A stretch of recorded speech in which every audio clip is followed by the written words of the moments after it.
Bienvenidos todos a Audio Lectura Cristiana. En esta ocasión leeremos Dios da fuerza al débil, por J. C. Philpott. Vivimos en tiempos en los que se exalta la fuerza humana, la autosuficiencia y la confianza en uno mismo. Sin embargo, la Escritura nos enseña una verdad muy distinta, que Dios obra con mayor poder precisamente en aquellos que han sido llevados a reconocer su debilidad.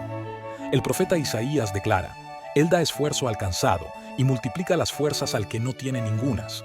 Estas palabras no están dirigidas al fuerte en su propia opinión, sino al alma abatida, al creyente cansado, al que ha llegado al final de sus recursos. Este mensaje es para aquellos que se sienten débiles en la fe, cansados en la lucha y abatidos por el peso del pecado y las pruebas. Aquí se proclama una verdad consoladora: el Señor no desprecia al débil, sino que da poder precisamente a quien no tiene fuerzas. Escuchemos entonces este sermón con reverencia, pidiendo que el mismo Dios que fortaleció a los santos del pasado, renueve también hoy nuestras fuerzas mientras esperamos en Él. Esperamos sea de gran bendición para todos.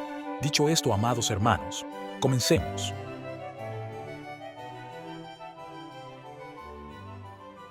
Él da fuerzas al cansado y multiplica las fuerzas al que no las tiene.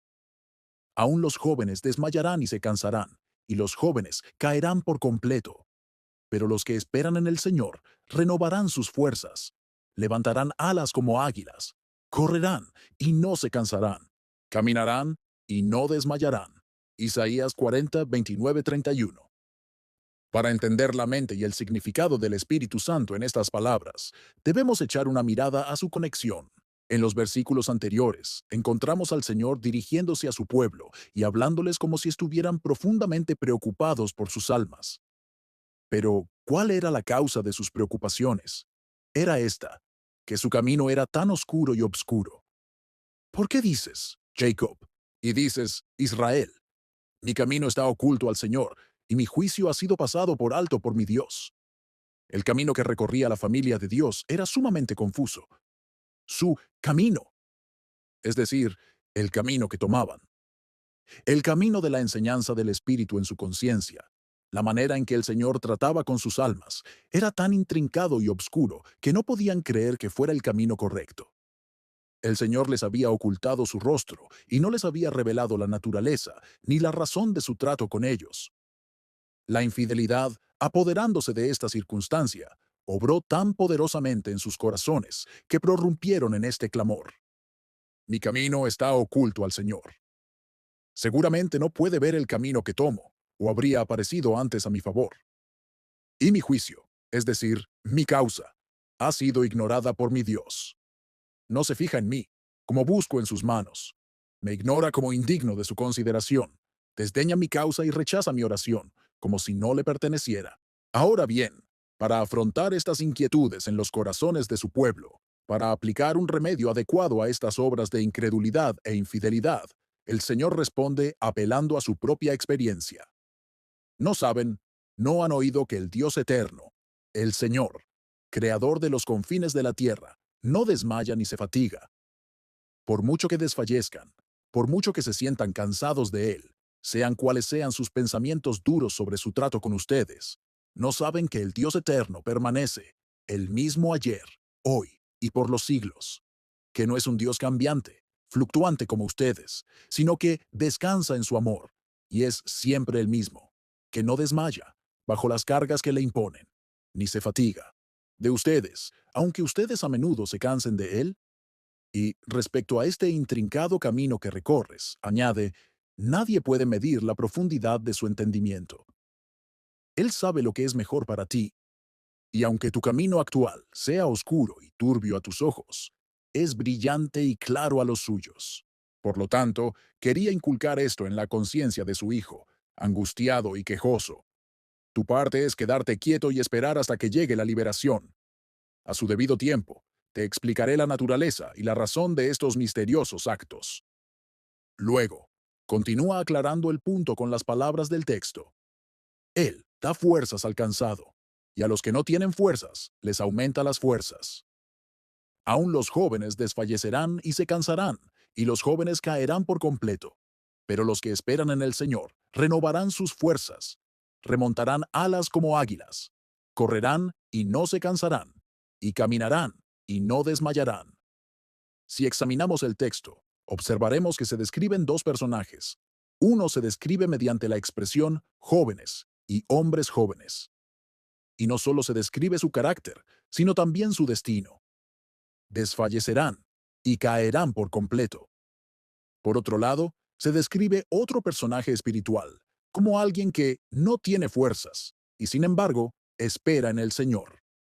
Y también se señala su destino, porque así como para uno hay un fin reservado, la caída total, para el otro hay un fin reservado, una bendición espiritual.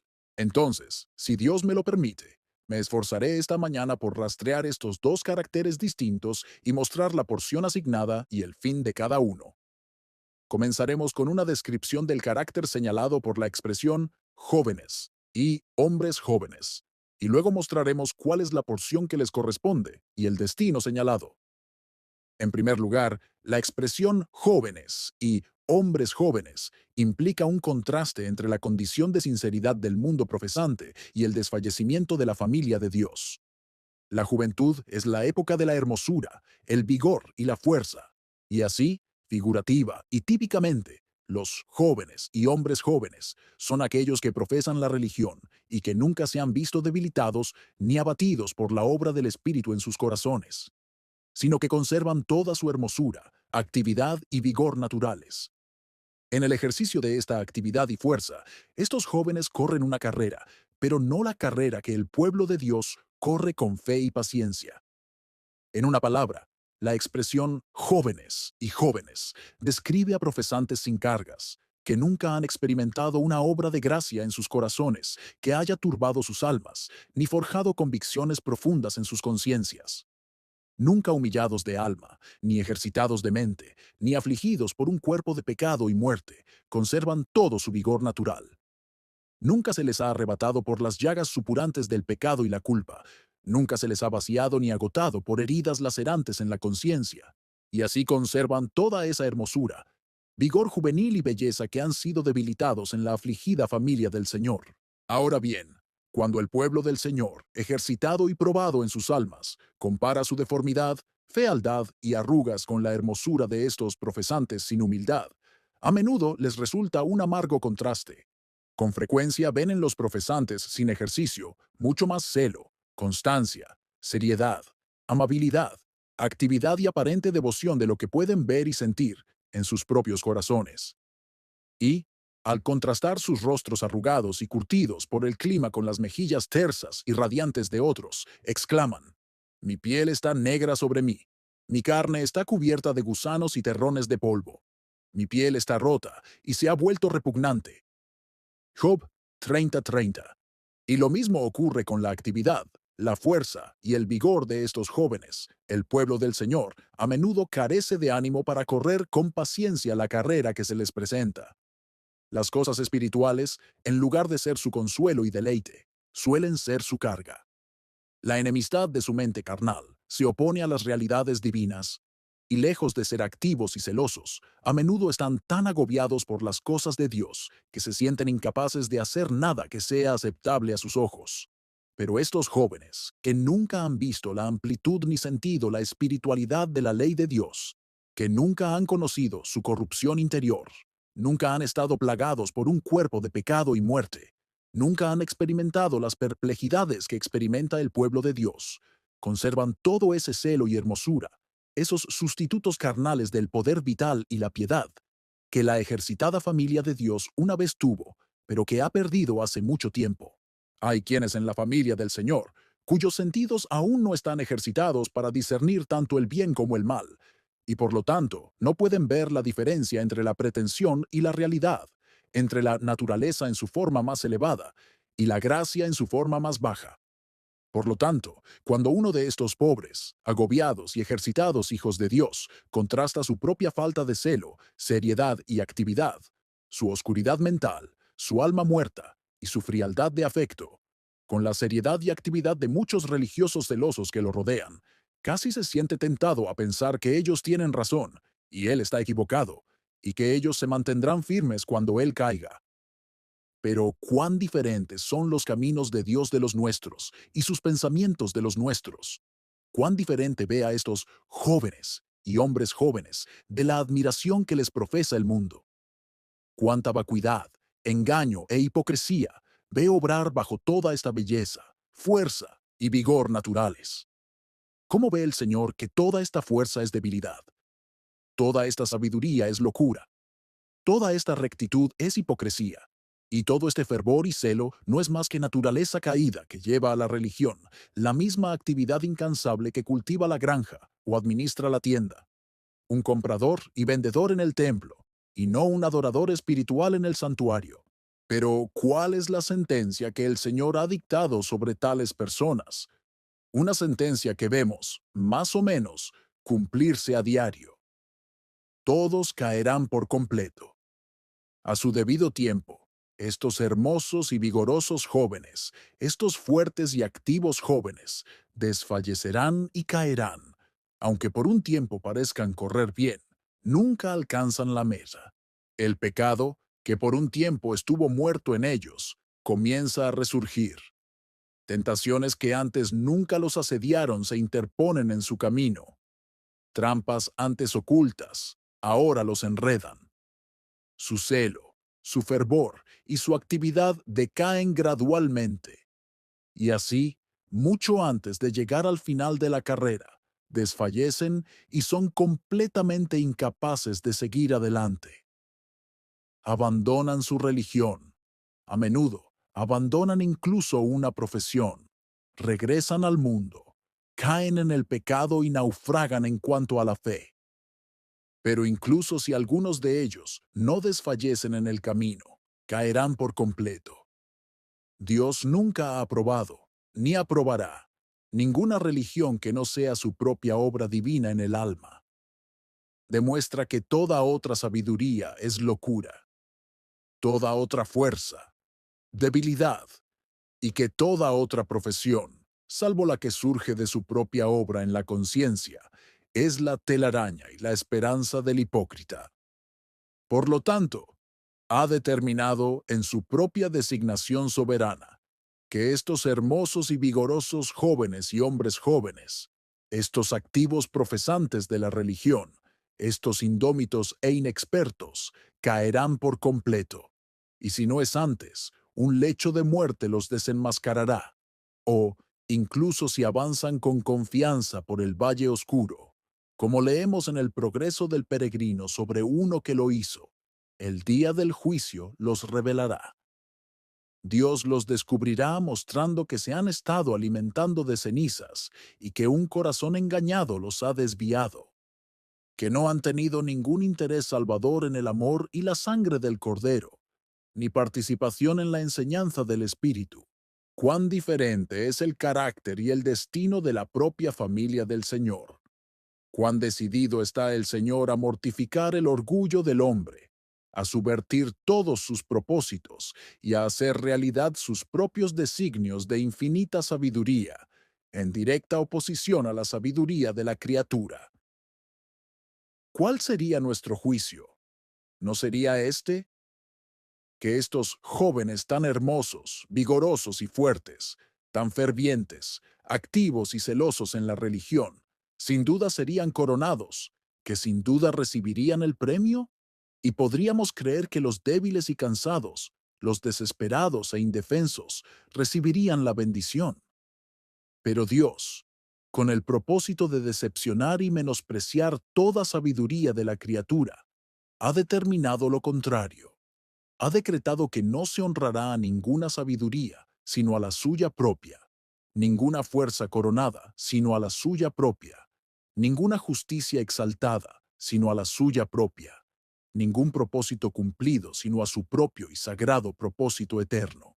Por tanto, Él lleva a todo su pueblo, mediante una obra secreta y misteriosa sobre sus conciencias, a ese estado y situación en que solo Él obtiene para sí toda la gloria. En segundo lugar, teniendo esto en mente, podemos ver con mayor claridad la situación del pueblo del Señor, a diferencia de la de los que no son humildes y profesan serlo. Él da fuerzas a los débiles. Esta es, pues, la descripción que Dios da a su pueblo, que son débiles. Hasta que no desfallezcan, No hay promesa de que Dios les dé fuerzas a quienes no las reciban. Pero, ¿qué les provoca desmayos? Hay varias causas. 1. Una causa de su desmayo son las cargas que recaen sobre sus hombros. Es natural. Si llevas una carga pesada durante un largo viaje, es casi seguro que desfallecerás antes de llegar a tu destino. Lo mismo ocurre espiritualmente. El pueblo del Señor lleva cargas pesadas. A veces, culpa en la conciencia. Otras, ejercicios que los desconciertan. Pasiones que luchan por dominar. Una mirada adúltera y un corazón idólatra. Estas cargas los hacen desfallecer y cansar sus almas. Pero, ¿qué entendemos por desfallecer? Es desmayarse hasta perder la noción de dónde estamos, caer en un estado de agotamiento que impide dar un paso más. Este es el caso de muchos miembros de la familia de Dios. A menudo están tan cansados y exhaustos con las cargas que llevan, que en realidad son incapaces, en sus propios sentimientos, de dar un solo paso más. Se desmayan hasta perder la noción de dónde están y de lo que son. 2. Las heridas graves hacen desfallecer a una persona. Lo mismo ocurre espiritualmente. Las heridas del pecado, los dardos ardientes de Satanás, las flechas de Dios en la conciencia, hacen que el corazón de muchos hijos de Dios desfallezca. No pueden dar un paso más. Su propia sangre vital se agota y se hunden, incapaces de avanzar por la debilidad y el agotamiento. 3. La privación de alimento también produce desfallecimiento. El hambre y la inanición pronto agotan el cuerpo. Lo mismo ocurre espiritualmente. Cuando se retienen las provisiones de gracia, cuando el maná celestial no cae, cuando Dios no aparece, cuando sus testimonios no penetran en el corazón, cuando su amor y su sangre no se aplican, cuando, como dice el profeta, hay hambruna en la tierra, no hambre de pan ni sed de agua, sino de oír la palabra del Señor. Y andarán errantes de mar en mar, y desde el norte hasta el este. Discurrirán buscando la palabra del Señor, y no la hallarán. Amós 8, 11, 12. Esta destitución espiritual hace que el pueblo hambriento del Señor se desmaye y se debilite, y que su corazón se desmaye. Pero cuán extraño parece que, antes de que seamos guiados espiritualmente al conocimiento de los tratos sabios y misericordiosos del Señor, todo este doloroso trabajo en la conciencia sea una preparación necesaria e indispensable del corazón para recibir el Evangelio en su plenitud, dulzura y poder. ¡Qué camino tan misterioso! Que el pueblo de Dios tenga que ser vaciado de toda su fuerza para que el Señor pueda comunicar la suya. Que su propia sangre vital, su reserva innata de bondad, excelencia y sabiduría, tenga que ser drenada de sus venas para que la sangre vital de Jesús pueda ser derramada en ellos. ¡Qué camino tan misterioso! Que no somos dignos de recibir ninguna bendición hasta que estemos completamente vaciados. Que no hay liberación hasta que estamos en prisión. No hay misericordia hasta que somos llevados a la miseria. No se manifiesta la imposición de los brazos eternos bajo el alma hasta que está a punto de hundirse en el terrible precipicio de la perdición. Pero si no fuera así, querríamos compartir la gloria con Dios. Sería en parte nuestra fuerza y en parte la de Dios, en parte nuestra justicia y en parte la de Cristo, en parte nuestra sabiduría y en parte la de Jehová. Por lo tanto, es absolutamente necesario, por misterioso que sea, para la gloria de Dios y el consuelo y salvación de su pueblo, que toda nuestra propia sabiduría, fuerza y justicia sean agotadas, para que la sabiduría, fuerza y justicia de Cristo lleguen a ser manifiestamente nuestras. En tercer lugar, ahora bien, cuando el alma llega a este punto, y puede llevar años llegar allí, una sucesión de pruebas y dificultades, dificultad tras dificultad, golpe tras golpe, golpe tras golpe, muchas dispensaciones dolorosas en la providencia, caminos confusos en la gracia, pruebas pesadas de cuerpo y alma. Todo ello pudo haber sido necesario para abatir con esfuerzo el corazón orgulloso y obstinado. Pero cuando finalmente el alma llega a ese estado de pobreza e indigencia, entonces es apta para recibir poder. Él da esfuerzo al cansado y multiplica las fuerzas al que no tiene ningunas. No son aptos para recibir la fuerza de Dios hasta que están débiles y desfallecidos. La debilidad es el único requisito necesario. Y este sentido de debilidad se forja en su corazón por la enseñanza y la obra del bendito Espíritu. Pero ¿cómo da el Señor poder? El poder que Dios da es muy distinto del nuestro. Nuestro poder es solo otro nombre para la debilidad, y por lo tanto, cuanto antes lo perdamos, mejor. Pero el poder de Dios es poder real. No es una ficción, como el nuestro. No es una ilusión ni un engaño, como la fuerza que se jacta el hombre, sino que hay una realidad divina en él. 1. Pero él da poder de diversas maneras. A veces da poder para perseverar. A veces sucede con el pueblo de Dios como con Jonás. Cuando Jonás estaba en el vientre de la ballena, cuando las algas se enredaban en su cabeza y se sentía profundamente en el seno del infierno, dijo, «Volveré a mirar hacia tu santo templo». Jonás 2:4. No fue sacado entonces del vientre de la ballena.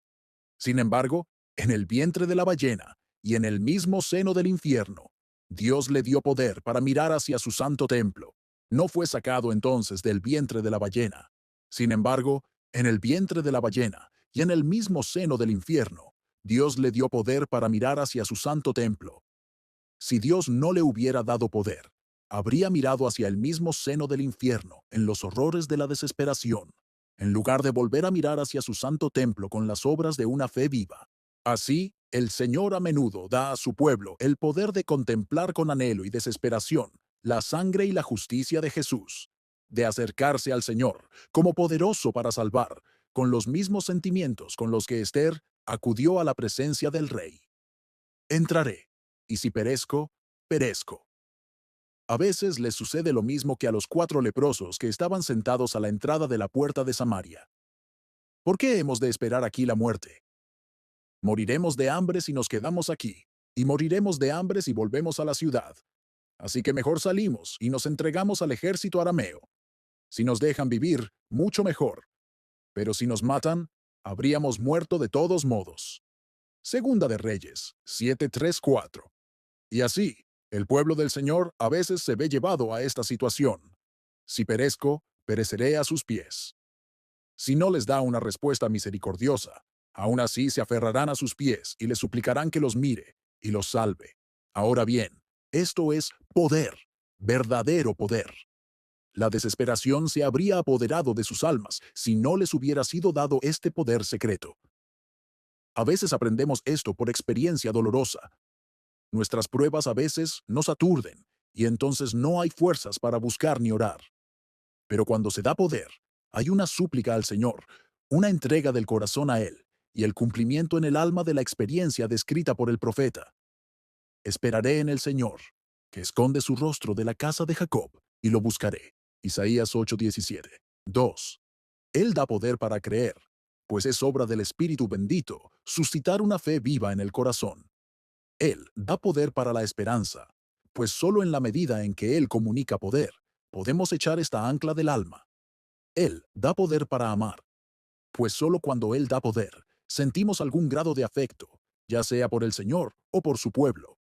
En resumen, todo deseo espiritual, todo aliento de oración ferviente, todo movimiento del alma hacia el cielo, toda confianza en el nombre de Dios, toda confianza en su palabra y toda confianza en sus promesas, brotan del poder que el Señor comunica a los débiles y abatidos. 3. A veces el Señor da poder recordando misericordias pasadas y tratos pasados, capacitando al alma para mirarlo desde la tierra del Jordán y de los hermonitas, desde el monte Misar. Salmo 42:6.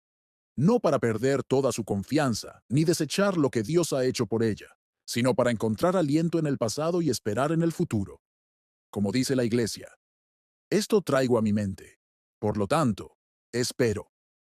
Lamentaciones 3:21. Y como ella suplica, despierta, despierta, Señor. Vístete de fuerza. Despierta como en los días de antaño, cuando mataste a Egipto, el dragón del Nilo. ¿No eres el mismo hoy, el que secó el mar, abriendo una vía de escape cuando salvaste a tu pueblo? Isaías 51:9-10. Esto es recordar al Señor. Isaías 43:26. Y usar los favores pasados para implorarle más. En cuarto lugar, pero se añade otra palabra. Y a los que no tienen fuerzas, Él les aumenta las fuerzas. El pueblo del Señor a menudo se encuentra en este estado. No tienen fuerzas. Todo su poder parece agotado, y su fuerza completamente agotada. El pecado parece haberlos dominado, y sienten como si no tuvieran ni voluntad ni capacidad para correr la carrera que les espera, ni para perseverar en el camino del Señor. Sin embargo, incluso entonces, tienen fuerza, pues dice, Él aumenta las fuerzas. No dice que dé, conceda, comunique fuerza, sino que Él aumenta las fuerzas. ¿Cómo puede ser esto? Necesitamos poder para sentir nuestra debilidad, como decía el querido Gatsby. Necesitamos poder para hundirnos. Dios debe desplegar su poder para permitirnos caer en la nada y la impotencia. Por lo tanto, dice, Él aumenta las fuerzas, como si implicara. ¿Acaso el mismo poder para hundirse en la debilidad, la impotencia y la nada de la criatura no es esto fuerza? Así sucede en los misteriosos tratos de Dios. Y por eso, a los que no tienen fuerzas, es decir, a los que son conscientes de que no tienen ninguna fuerza, a los que están completamente agotados de la fuerza y sabiduría de la naturaleza, a estos les aumenta la fuerza. Ahora bien, el Señor aumenta la fuerza de una manera muy misteriosa. A menudo infunde fuerza silenciosa y secretamente en el alma. No siempre debemos esperar grandes manifestaciones de Dios. Esta no es la forma en que el Señor suele acrecentar la fuerza. Sus visitas al alma a menudo se reconocen mejor por sus frutos y efectos, y al recordarlas una vez pasadas, que por cualquier impulso inmediato. La fuerza otorgada se siente más fácilmente que la mano visible que la comunica. En este sentido, se asemeja mucho al nuevo nacimiento, del cual el Señor dice, el viento sopla de donde quiere, y oye su sonido, pero ni sabes de dónde viene, ni a dónde va. Juan 3:8. Un fruto y efecto de la fuerza divina comunicada al alma es que le permite perseverar en el camino del Señor. El justo proseguirá su camino. Job 17:9. La senda de los justos es como la luz de la aurora, que va en aumento hasta que el día es perfecto. Proverbios 4:18. ¿Qué nos ha retenido hasta el día de hoy? Algunos de ustedes han profesado su fe durante 10, 20, 30 o 40 años. ¿Qué nos ha retenido? Cuando poderosas tentaciones se extendieron ante nuestros pies, ¿qué nos impidió caer de cabeza en ellas? Cuando sentimos las obras de fuertes lujurias, ¿qué nos impidió ser completamente cautivos de ellas? Cuando observamos las dificultades del camino, el ejercicio y las perplejidades que nuestras almas han tenido que afrontar, las persecuciones de parientes o superiores, los duros golpes de pecadores y santos que hemos tenido que enfrentar, ¿qué ha mantenido en nosotros el deseo de temer a Dios y un corazón, en cierta medida, tierno ante Él? Cuando vemos la infidelidad, la incredulidad, la carnalidad, la mundanidad, la hipocresía, el orgullo y la presunción de nuestra naturaleza caída, ¿qué nos ha mantenido aún creyendo, esperando, amando, anhelando y mirando al Señor? Cuando pensamos en nuestra muerte, frialdad, torpeza, rebeldía, perversidad, amor al mal, aversión al bien y todas las abundantes corrupciones de nuestra naturaleza, ¿qué nos ha impedido abandonar la profesión misma de la religión y nadar por la poderosa corriente que durante tanto tiempo y tantas veces ha amenazado con alejarnos completamente del Señor y de su pueblo? ¿No es acaso la manifestación del poder secreto del Señor en nuestras almas? Si hubiéramos carecido del temor del Señor en una simple profesión, como los jóvenes, hace mucho que habríamos desmayado y caído por completo. ¿Acaso no podemos mirar atrás y recordar a nuestros primeros compañeros religiosos, aquellos con quienes iniciamos la carrera, aquellos a quienes quizás envidiábamos por su mayor piedad, celo, santidad y sinceridad, y con quienes contrastábamos dolorosamente nuestra propia pereza y carnalidad, admirándolos y condenándonos? ¿Dónde están todos? ¿O la mayoría? Puedo decir, por mi parte, que lamentaría mucho estar donde están la mayoría. Algunos han abrazado errores que destruyen el alma. Otros están sepultados en un sistema religioso mundano. Y otros están envueltos en el engaño y la confianza carnal. Así, mientras los jóvenes caen en las trampas del diablo, Dios, al manifestar su poder secreto en los corazones de sus desfallecidos, mantiene vivo el temor en sus almas, los sostiene en sus caminos para que no resbalen, los libra de todas sus tentaciones y problemas, los libra de toda obra malvada y los preserva para su reino celestial. Los despoja de toda fuerza para comunicar la suya, destruye la sabiduría de los sabios y anula el entendimiento de los prudentes para atribuirle todo el honor y la gloria a su gran nombre. Así, asegura la salvación de su pueblo por su propia gracia, y mientras oculta el orgullo de sus ojos, los salva por el único camino que les es adecuado y que le glorifica a sí mismo. En quinto lugar, pero los que esperan en el Señor renovarán sus fuerzas. Esta es otra marca y característica de la familia del Señor. No solo son débiles y desfallecientes y sin fuerzas para hacer nada espiritualmente bueno, sino que esperan en el Señor. ¿Qué les hace esperar en el Señor? Su misma debilidad, su misma flaqueza, su misma impotencia. Estas son tantas causas instrumentales que en manos del Espíritu les hacen esperar en el Señor. Esperan en el Señor, por lo tanto, para recibir de su plenitud las comunicaciones de luz, vida y gracia que no poseen en sí mismos. Y solo en la medida en que se sienten desfallecidos y cansados a diario, en la medida en que son conscientes a diario de su propia debilidad e impotencia, esperan en el Señor. Pero antes de que puedan esperar en el Señor, deben tener un conocimiento experimental de Él. Deben tener una visión de Él con los ojos de su entendimiento espiritual. Sentir el anhelo de sus corazones por Él. Estar seguros en su conciencia de que Él es capaz de salvar perpetuamente a todos los que vienen a Él. Y sentir una dependencia infantil en Él, como estando dispuestos a salvar. Pero la palabra esperar implica varias cosas. Implica, 1. Que tengamos fe para esperar. ¿No sentimos a menudo tal infidelidad obrando en nuestro interior que no podemos esperar en el Señor? Cuando el espíritu de infidelidad invade como un torrente, ¿qué espera hay en Dios? ¿Acaso este espíritu sutil no frustra eficazmente todos nuestros intentos de esperar en Él? A veces la incredulidad obra. Cuando invocamos al Señor, Él oculta su rostro y cubre su trono con una nube oscura. No nos da el testimonio que nuestra alma anhela recibir. Niega esas sonrisas y visitas de amor que nuestras almas anhelan. La incredulidad obra de inmediato, y pensamos que ya no sirve de nada esperar a sus pies ni invocar su nombre.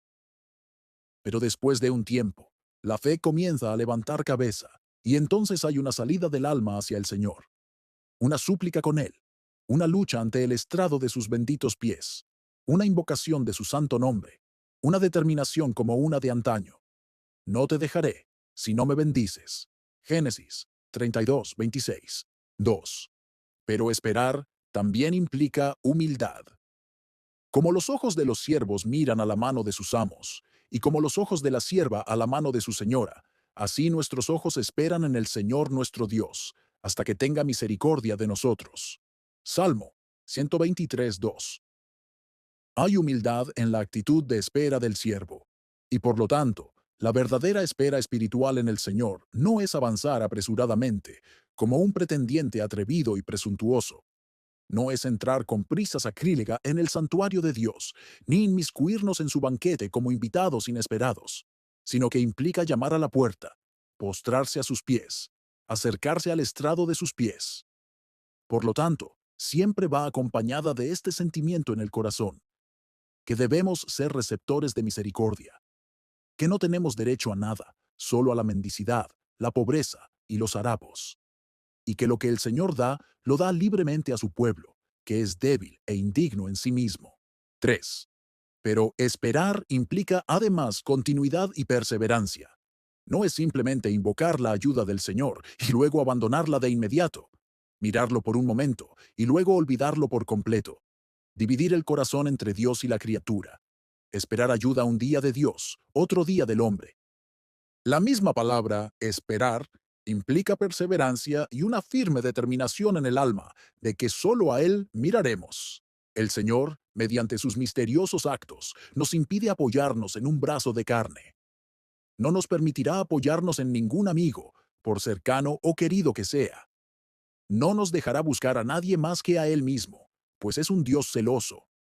Y por eso, corta lazo tras lazo, vínculo tras vínculo, para que, al no tener consuelo humano, busquemos consuelo solo en Él. La perseverancia implica una espera más o menos constante en el Señor.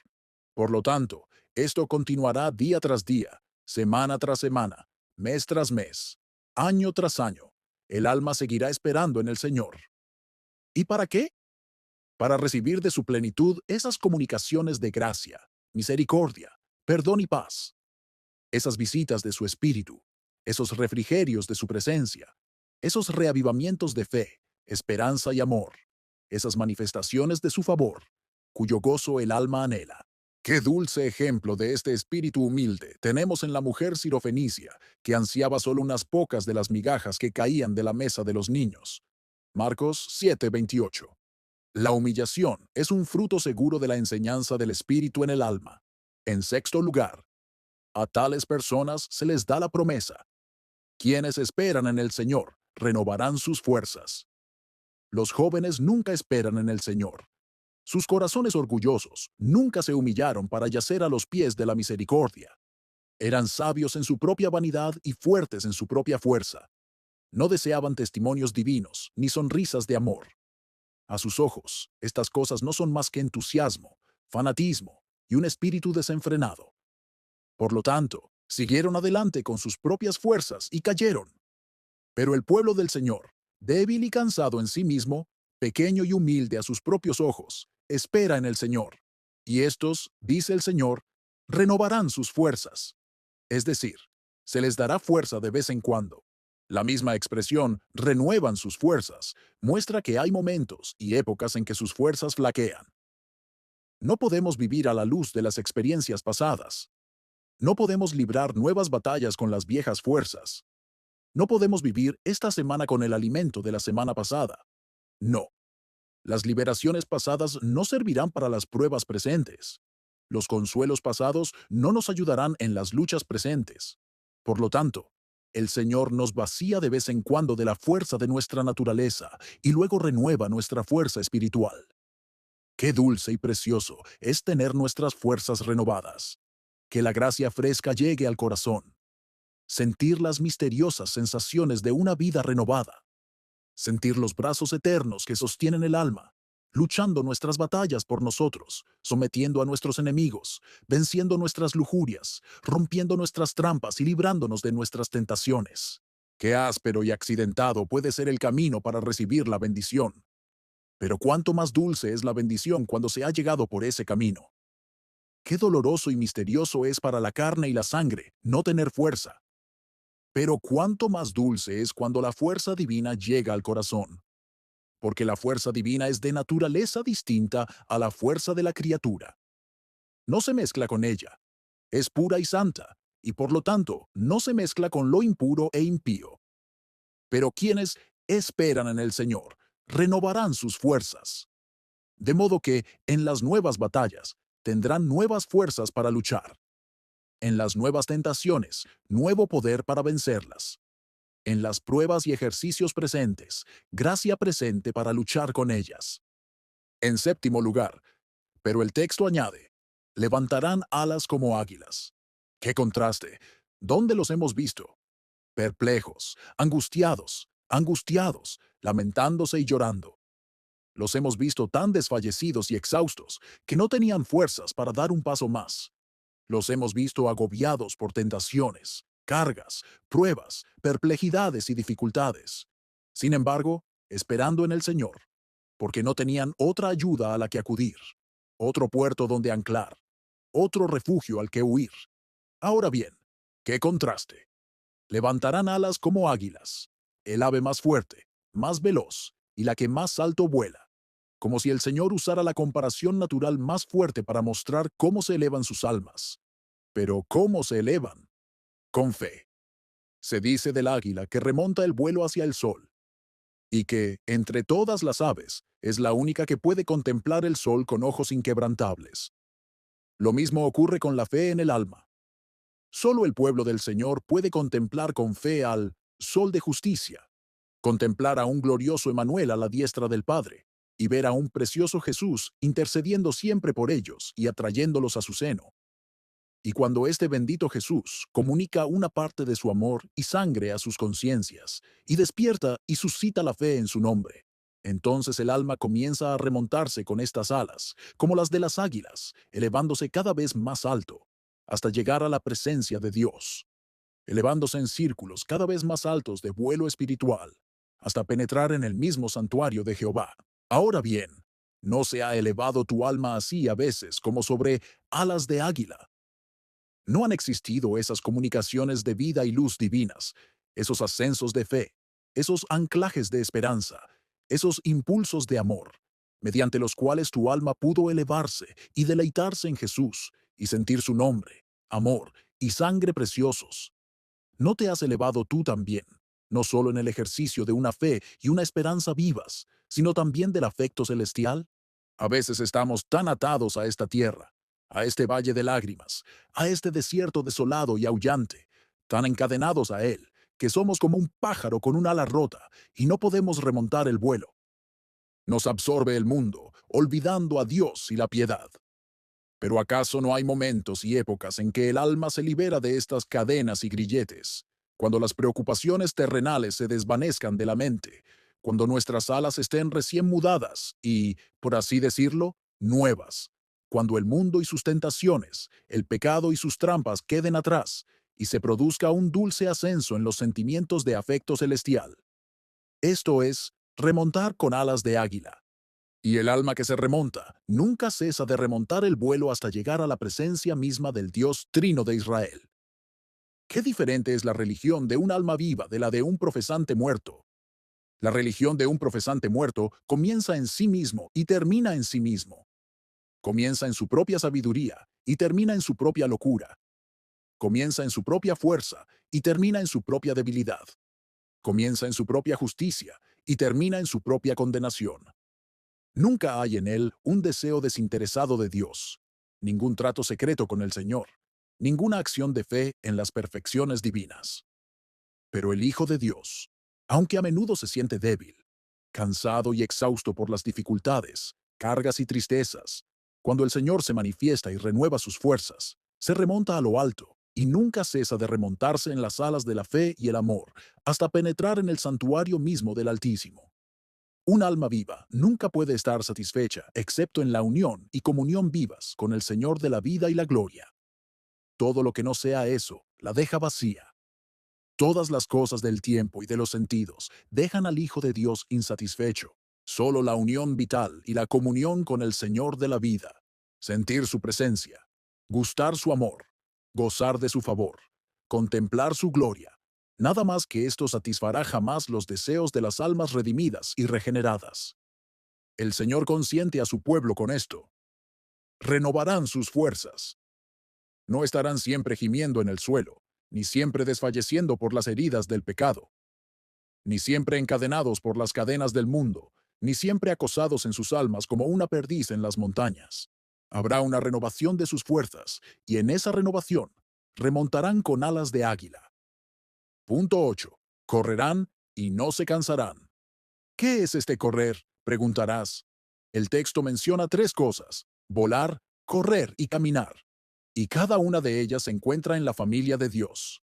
A veces vuelan, cuando se remontan como águilas. A veces corren, y a veces caminan. Pero, ¿qué es correr? David lo explicará. Dice, correré por el camino de tus mandamientos cuando ensanches mi corazón. Salmo 119:32. Pablo añadirá su testimonio. Corramos con paciencia la carrera que tenemos por delante. Hebreos 12:1. Correr es moverse con alegría y actividad en los caminos de Dios, no siempre paralizado por una extremidad, no siempre hundido bajo el peso de una naturaleza depravada, no siempre desfalleciendo bajo heridas, pesos y hambre. A veces el Señor trae una dosis de luz, vida y amor al alma. Hay entonces una actividad santa, una obediencia alegre, un deseo de glorificar a Dios, un anhelo de conocer su voluntad y hacerla. Esto no es como la carrera de los jóvenes, con su propia fuerza. Empiezan con la fuerza de la naturaleza y decaen con la debilidad de la naturaleza. Pero el pueblo del Señor, los que esperan en el Señor, renuevan sus fuerzas, corren y no se cansan. porque el poder del Señor reposa sobre ellos. Son como Elías, quien se ciñó los lomos y corrió delante del rey Acab hasta la entrada de Jezreel. Primera de Reyes, 18:46. Un poder divino fue comunicado al profeta, de modo que, aunque el rey iba en su carroza, Elías lo superó. Así también, el pueblo del Señor a veces recibe fuerza, gracias a la cual puede ofrecer sacrificios al Señor y hacer su voluntad con alegría.